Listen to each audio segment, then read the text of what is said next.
Olá, turma!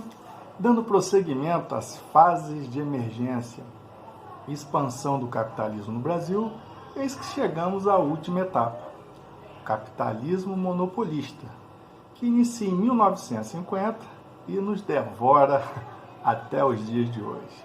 Só lembrando das outras fases, a primeira, o capitalismo moderno, de 1808, com a abertura dos portos, até a abolição da escravatura em 1888, com áreas mais modernos e surgimento de indústrias. O segundo momento, do capitalismo competitivo, de 1888 até 1950, com assalariamento dos trabalhadores e a consolidação de um mercado produtor e consumidor competitivo, por isso o nome competitivo, mas com continuidade do domínio das elites agrárias. E chegamos ao capitalismo monopolista, que inicia em 1950. Vejam, monopolista, diferente do capitalismo competitivo, que se transformam em monopólios.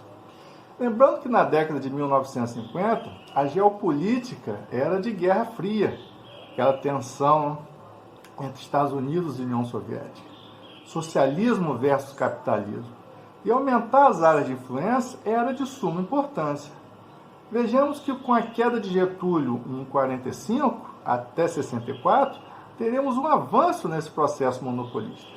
Com o próprio retorno de Getúlio, é fundada a Petrobras em 1953, com as ações praticamente todas da Petrobras pertencentes à União, monopolizando o mercado de petróleo até 1997, com a Lei do Petróleo. Com o JK, com o Juscelino, houve abertura do setor automobilístico, principalmente para os Estados Unidos. Teremos também concessões de rede de comunicação, principalmente de televisão, sistema de energia ampliados. Foi uma industrialização acelerada que aconteceu aqui no Brasil, principalmente por conta desse impulso do setor de automóveis, que acabou puxando os outros setores. O Brasil abriu seus capitais e atraiu o capital estrangeiro. Então, o Brasil se torna um país estratégico para o investimento externo. O capital internacional aloca aqui seus negócios para pulverizar os avanços econômicos capitalistas. Nada de graça, tá? Vejo que assim estamos nos tornando um capitalismo monopolista e dependente. Um capitalismo monopolista dependente. Eles lá de fora vão ditar as dinâmicas e o crescimento da economia brasileira vai ficar ligado às grandes corporações. E veja que tudo isso com aval aqui de dentro. A gente se torna dependente financeiramente e tecnologicamente do mercado externo, ao mesmo tempo que despontamos como uma potência econômica na América do Sul, tanto na questão econômica quanto política. Onde estariam as elites agrárias, já que o setor industrial se potencializa? Acabaram? Claro que não. Lembra que eles sempre se articularam? O agronegócio hoje responde por quase 50% das exportações brasileiras e 22% do PIB. E tem uma bancada ruralista para defender os interesses deles no Congresso. Apesar de que a grande geradora de riqueza no Brasil, que tem um percentual mais grosso, está no setor de serviços, a agroindústria ainda continua ditando normas. E essa industrialização, um processo de urbanização, foi inevitável. Lá na década de 1960, quem vive na cidade ultrapassa quem vive no campo.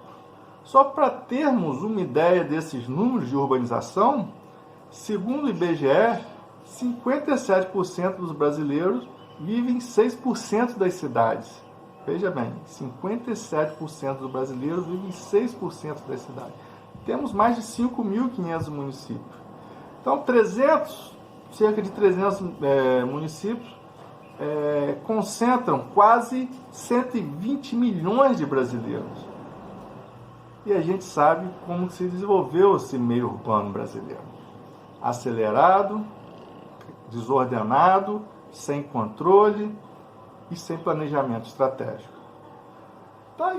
Está aí para a gente ver, centros urbanos como São Paulo, Rio de Janeiro, são reflexos desse desacerto, com miséria, favelização forçada, né, devido à falta de estrutura, e aí falta de saneamento, ausência de políticas públicas.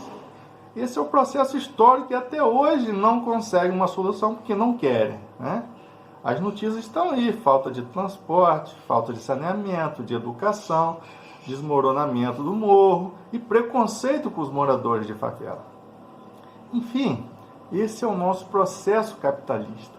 A classe dominante foi se moldando, a classe dominada foi se transformando e se alargando a desigualdade social. O Brasil é o segundo país mais desigual do mundo. 1% mais rico embolsa quase 30% do PIB. Nós temos um dos piores IDHs do mundo e um dos piores índices Gini do mundo. E sofremos com esse capitalismo monopolista. Os monopólios que vão se tornando oligopólios nos deixam reféns das mais diversas áreas. Observe aí a sua volta, para um pouquinho. Energia, combustível, internet, telefonia, tecnologia e com serviços de má qualidade. Só para se ter uma ideia dessas práticas, nas vendas dos produtos no supermercado, apenas 10 empresas dominam 70% dessas vendas. É uma concentração muito grande. O restante do mercado é pulverizado por cerca de 500 empresas pequenas e de regiões regionalizadas. É isso. Essa nova fase do atual capitalismo no Brasil, o capitalismo monopolista e seus desdobramentos, nos deixam reféns, né, dessa concentração, né, das mais diversas áreas. E aí a gente chega, finalmente, a essa ideia de capitalismo moderno, o processo de modernização do país, da indústria, o competitivo, né, tanto a competição industrial quanto a competição de consumidor, e aí a gente finda com o capitalismo moderno, o capitalismo monopolista, né? Daquela competição, as grandes empresas vão inserindo seu capital estrangeiro aqui, as fusões começam acontecendo e quando você observa, existem monopólios nas mais diversas áreas e a gente, enquanto consumidor, fica refém desse processo. Ok?